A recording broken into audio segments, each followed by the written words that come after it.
Very good. Okay. At this point, should we look at some planning issues? Yes, I think there's a lot of planning issues for any business, some of which overlap whatever kind of entity a business is in. And I think the first situation that we would be concerned about as planners is if there's a problem in the business, the owner, the key person, the driving force, the bootstrapper that put this together becomes disabled or dies. What kind of business continuation protection would there be for the business?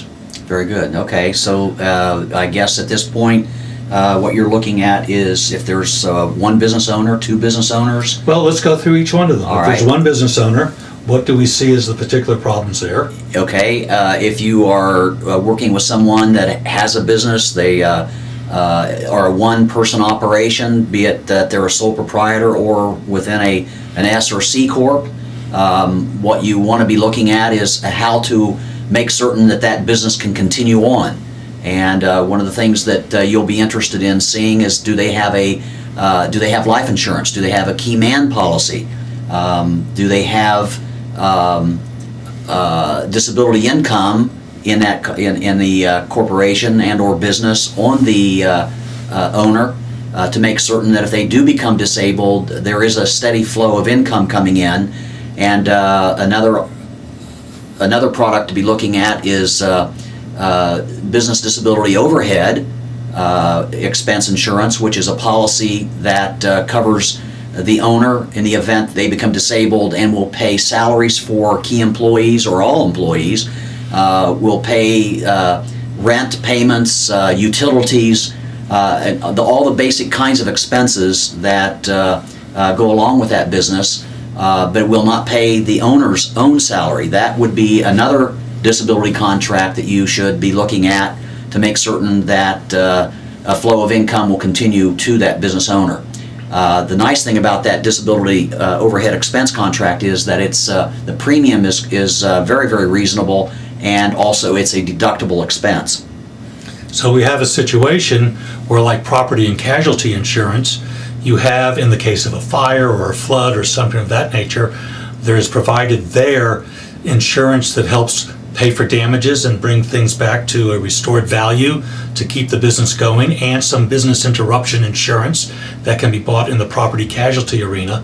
When you look at the fact that the business owner becoming disabled or even dying can disrupt, if not kill, the business, there are coverages that you can, as an insurance agent, also make available with proper planning to the prospective clients you're looking at who are business owners.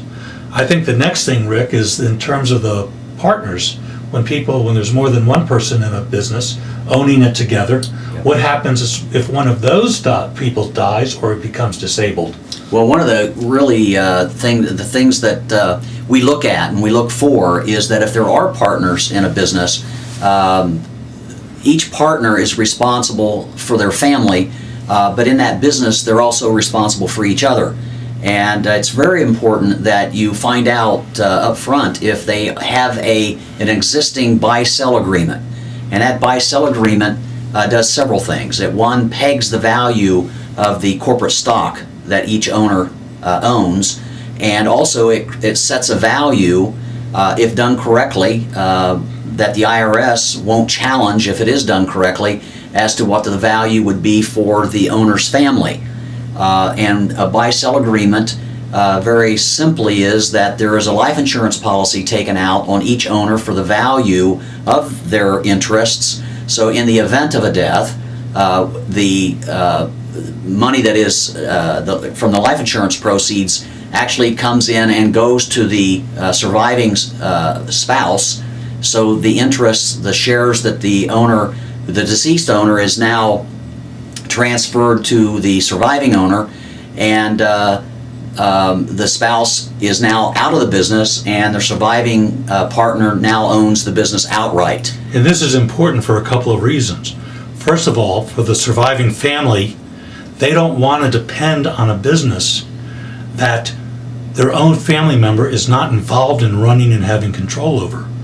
For the point of view of the surviving owner of the business, They don't want the family and the family's lawyers and accountants sticking their nose into the company's business. And they don't want to have a compulsion to distribute revenue or net revenue to this family when there's no longer anyone from the family that's helping create the revenue in the first place. Very good. And I think another thing to be looking at with this, in that buy-sell agreement, you need to find out is, do they have a disability buyout? That in the event one of the partners should become disabled, there needs to be a disability buyout contract that it spells out that what happens if that partner is disabled for 6 months, or what happens if that partner is disabled permanently. The surviving partner that is continuing to work within that business does not want to continue to work and pay out a flow of income to that disabled owner. There has to be a trigger point where there is a buyout option, and the disabled owner now is, in effect, his shares are purchased by that disability contract that pays a lump sum amount of money to make that happen. Then the family is taken care of, they've got income coming in, and the surviving partner now again owns that business. So these are risks of being in business that are mitigated by these kinds of policies. And when you're going to see someone who is a business owner, you might be asked to see them to help them find a term policy because of a requirement of a loan they're taking out or something of that nature. You have a tremendous amount of opportunity to help serve their interests and provide the kinds of products that help with business preservation otherwise. Now, I think, Rick, the other thing we want to talk about is how insurance can be used to help with executive compensation, helping finance business operations, and keeping employees happy.